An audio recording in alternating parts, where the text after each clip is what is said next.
Ελάτε να ταΐσουμε τις κότες πουλίκια. Για την ακρίβεια δεν είναι σκουλίκια, αλλά προνύμφες εντόμων. Πριν όμως τις ταΐσουμε να πούμε δύο λόγια. Οι κότες, όπως ξέρετε, είναι πανφάγα ζώα. Αυτό σημαίνει ότι σε αντίθεση με τα αμυρικαστικά, όπως είναι τα πρόβατα και οι αγελάδες, δεν μπορούν να ζήσουν τρώγοντας αποκλειστικά χορτάρι. Έτσι πρέπει να συμπληρώσουν τη διατροφή τους με καρπούς, διάφορα έντομα και σκουλίκια. Εμείς στο αγρόκτημα έχουμε επιλέξει να εκτρέφουμε κάποια έντομα ώστε να δίνουμε τις προνύμφες τους στις κότες και στα ορτίκια μας. Οι προνύμφες αυτές είναι πολύ πλούσιες σε πρωτεΐνη και όχι μόνο. Πάμε λοιπόν να τις ταΐσουμε.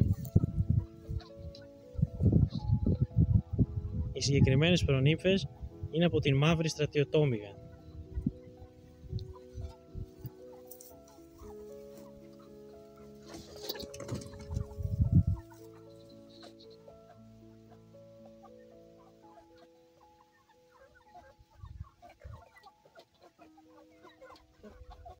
Αν σου άρεσε το βίντεο, ακολούθησέ μας για να μάθεις περισσότερα.